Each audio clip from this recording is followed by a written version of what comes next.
पहा फक्त Maharashtra superfast news, आवाज जनतेचा. बँकेला रावसाहेबांना पण वेळ दिला होता अर्धा तास. आपल्या मागण्या ज्या 3 होत्या, पगारवाढ, मेडिक्लेम आणि इन्शुरन्स, बरोबर ना? तर आता त्यांनी दिल्लीच्या मॅनेजमेंटशी चर्चा केली, सगळं काय केलं आहे. तर आता जे काय त्यांचं ठरलं आहे ते मांडतील आणि त्याच्यानंतर मग बाकीच्या गोष्टी आहेत साहेब मांडतील तुमच्यासमोर. हां साहेब, मांडा. काय तू अर्ध्या तासात तुम्ही काय केलं, काय ठरवलं, काय बोलणं केलं, कळू द्या सर्वांना. अच्छा सर, तुम्ही जे पॉईंट दिले ना सगळं, central minimum wedges, mediclaim, insurance, सगळं. तर मी त्या टॉप मॅनेजमेंटशी बोललो होता, तर त्यांना काय ना, त्याची कॉस्ट खूप मोठी आहे. आपल्याला इम्प्लिमेंट करायचं ना, फक्त तुमच्यासाठी ते पूर्ण इंडियात करावं लागतं. आणि असे खूप हजारो लोक आहेत, तर कॉस्ट खूप आहे.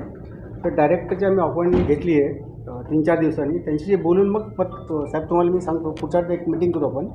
जास्तीत 15 दिवसात आपण सगळे इश्यू सॉल्व्ह करू. कारण कॉस्ट खूप आहे, याची कॉस्ट खूप मोठी आहे. आपली एवढेच लोक नाही आहे, इंडियात असे खूप लोक आहे ना, त्याचं कॉस्ट खूप मोठी आहे. 80-100 कोटीच्या घरामध्ये येत आहे.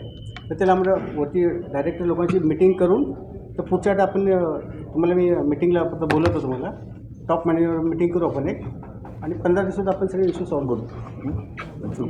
मुळमुळीत चाललंय म्हणजे तुमचं मुळमुळीत चाललंय, मुळमुळीत नाही चाललं. कॉस्ट आहे ना, वेळ लागतो ना, लगेच नाही होणार. कॉस्ट मोठी आहे ना. सर्वप्रथम तर तुम्ही लोक आधी ते एवढ्या मोठ्या संख्येने एकत्र झालात. इन्सिडन्स जो काही असेल, एका आपल्या कामगाराचं ॲक्सिडेंट झालं, त्याला त्या मेडिक्लेममध्ये फॅसिलिटीज नाही मिळाल्या, हाही एक राग असतो आपला.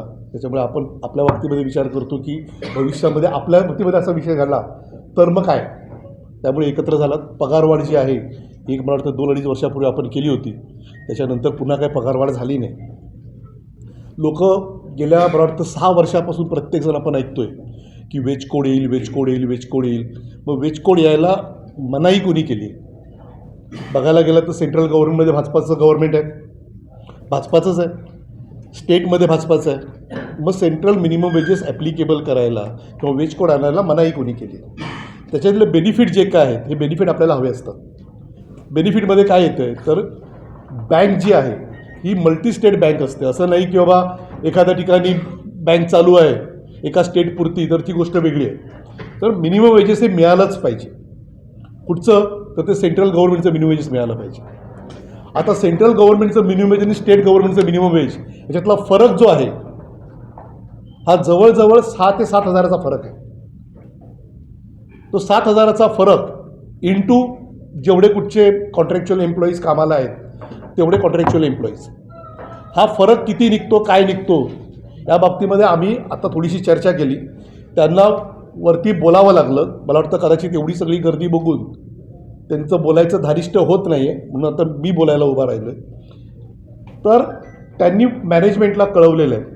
आज आपण इथे जे जे काही केलं आहे, तुम्ही ज्या पद्धतीने इथे घोषणाबाजी केलात, आंदोलन करताय, हे सगळं त्यांना कळवलेलं आहे. येत्या 15 दिवसामध्ये पूर्ण चर्चा करून, मी 15 दिवस एवढ्यासाठीच बोलतो, त्यांनी आठवडा सांगितला असला तरी एखादी मॅनेजमेंट लगेच आठवड्याभरामध्ये निर्णय घेत नाही आणि तुमच्या पुढ्यात काहीतरी आम्ही खोटं बोलायचं आणि उघडं पडायचं मॅनेजमेंटच्यामुळे, हे आम्हाला करायचं नाही आहे. त्याच्यामुळे 15 दिवसाचा अवधी, म्हणजे पुढचा आपल्याला येणारा जो पगार आहे हा वाढवून आलाच पाहिजे, यासाठी आम्ही पूर्णपणे प्रयत्न करतो आहे. आणि जर का आला नाही तर ही तर संख्या काहीच नाही, तुमच्याबरोबर एवढेच आमचे महाराष्ट्र नवनिर्माण सेनेचे सैनिक देखील या ठिकाणी येतील आणि जोरदार आंदोलन या ठिकाणी करू की आपल्याला पगारवाढ ही कोणत्याही परिस्थितीत मिळाली पाहिजे, यासाठीच ते आंदोलन असेल. तर 15 दिवसाचा अवधी त्यांनी मागितलेला आहे, तेवढा अवधी आपण त्यांना देऊया. दुसरी गोष्ट, तुम्हाला मेडिक्लेम फॅसिलिटी जी आहे, ही मेडिक्लेम फॅसिलिटी 4 लाखापर्यंत ज्या पद्धतीने परमनंट एम्प्लॉईजला मिळते, तर त्याचबरोबर आम्हाला 4 लाखाची मेडिक्लेम फॅसिलिटी मिळाली पाहिजे. आणि इन्शुरन्स, जो ॲक्सिडेंटल इन्शुरन्स आपल्याला 50,000 की 1 लाखाचा, कितीचा आहे? 1.5 लाखाचा आहे. तर तिकडे त्या लोकांसाठी तो मेडिक्लेम इन्शुरन्स, जो आपला जो इन्शुरन्स आहे, हा 8 लाखाचा की 10 लाखाचा आहे? 10 लाखाचा. किती लाखाचा? आपलं नाही, त्यांचा किती आहे? वेगवेगळं आहे, मीच सांगतो, वेगवेगळं आहे. जो मॅक्झिमम असेल तो इन्शुरन्स मिळाला पाहिजे. ह्या गोष्टी ज्या आहेत, या गोष्टींसाठी आपल्याला त्यांनी 8 दिवसाची वेळ मागितलेली आहे, पण मी तुमच्याकडे जास्त वेळ एवढ्यासाठी मागतो की 8 दिवसामध्ये यांनी निर्णय नाही घेतला तर उद्या परत आपल्याला कुठेतरी थोडीशी लोकांच्या पुढ्यात पडायला नको, म्हणून 15 दिवस, कारण पगार पुढचा जो येणार आहे हा जवळ 8 किंवा 10 तारखेला येईल, त्याच्या अगोदर पगार येणार नाही. सो आपल्याकडे सफिशियंट टाईम आहे, 7 तारखेला आहे. सो आपल्याकडे सफिशियंट टाईम आहे, म्हणजे जवळजवळ 1 महिन्याचा वेळ आहे. परंतु 15 दिवसामध्ये जर का या लोकांनी या सगळ्या गोष्टी इम्प्लिमेंट नाही केल्या तर आपण पुन्हा एकदा या ठिकाणी जमून जोरदार आंदोलन करू. ठीक आहे.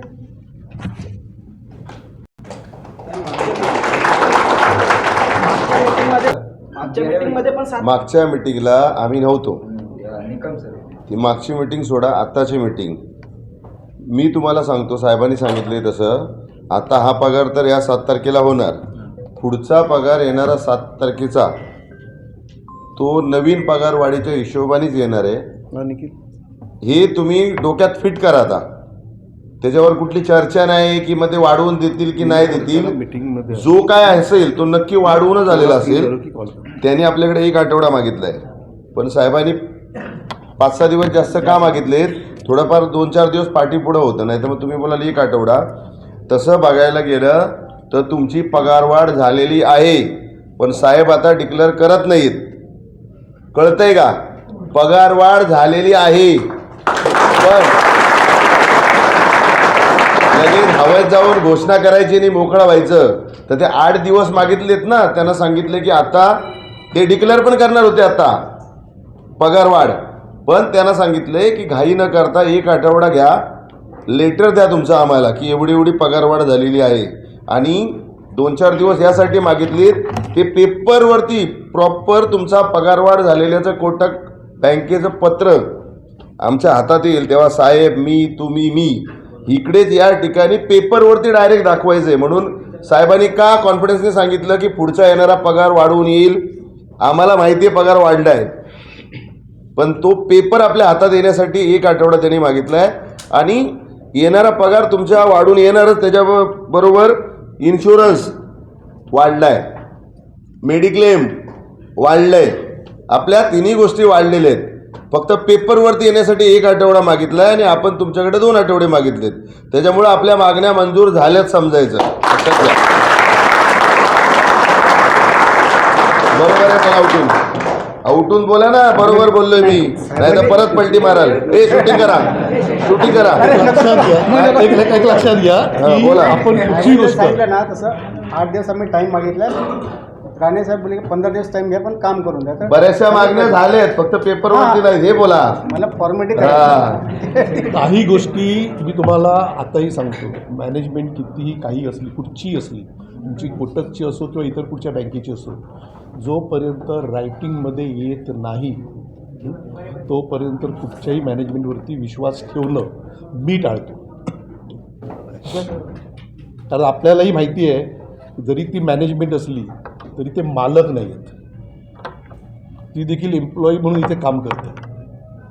सो ते एकदा पेपरवरती येऊन देत. कुठचीही गोष्ट जाहीर करायला आपल्याला भरपूर इझी असतं. आज राज पार्टीने पण इथे तुम्हाला सांगितलं की बाबा नाही काय आहे, तर हे सर्व झालेलं आहे, मलाही माहिती झालेलं आहे, पण ते ऑन पेपर का पाहिजे? कन्फर्मेशन होतं ना ऑन पेपर असलं की. उद्या ह्यांनी सांगितलं, इथे रावसाहेब कांगणे उभे आहेत, त्यांनी तुम्हाला उद्या सांगितलं किती, 15,000 रुपयाची पगारवाढ दिली. 15,000 रुपयाची पगारवाढ, किती कंत्राटी कामगार असतील तुमच्याकडे कामाला? किती? ऑल ओव्हर इंडिया पकडा त्यांच्या हिशोबाने. माझ्या मते ऑल ओव्हर इंडिया काही लाखांमध्ये कर्मचारी कामाला आहेत. रावसाहेब कांगणेंचा पगार किती? पण आता काढायचा नसतो ना. आणि वाढ किती देणार? तर 70-80 कोटीची वाढ, एवढा इम्पॅक्ट आहे. तर हा विचार करा. म्हणून कुठचीही गोष्ट कन्स्ट्रक्टिव्ह असेल ना तरच आम्ही बोलणार. आम्हाला बोलायला बरं वाटतंय, तुमच्या देखील टाळ्या आम्हाला हव्याच आहेत, ना अशातली गोष्ट नाही. पण पगारवाढ ऑन पेपर दिसल्याच्या नंतर, गेल्या वेळी आपण घेतली पगारवाढ 2.5 वर्षापूर्वीची घेतली, दिसली की नाही दिसली सॅलरी स्लिपमध्ये? हां, तशी दिसली पाहिजे ना. तर पुढची सॅलरी स्लिप ही पगारवाढी सकटच आहे ना. ठीक आहे. सगळे एकजुटीने असे आलात, ताकद दाखवली. अशीच नेहमी ताकद एकजूट ठेवा. जेव्हा तुमची ताकद दिसेल त्यावेळेला समोरचा झुकतो, लक्षात ठेवा. त्याच्यामुळे नेहमी आपण म्हणतो आवाज उठवा बदल घडतो, आणि एकजूट आणि आवाज उठवणं हे सतत असंच एकजुटीने राहा. आणि ही तुमची एकजूट जर आम्हाला मिळाली साहेब, बरोबर की नाही, हो. तर मग आम्हाला पण ताकद मिळते तुमच्यासाठी लढायला. त्याच्यामुळं गटबाजी भेदभाव नको, अशीच ताकद. आणि जे कोण तुमच्याबरोबर नाही आहेत त्यांना म्हणा आता इकडे तिकडे काय करताय, सगळं आहे ते इकडेच आहे, त्यांना घ्या एकत्र. हां, आणि एकच ताकद ठेवा तुमची.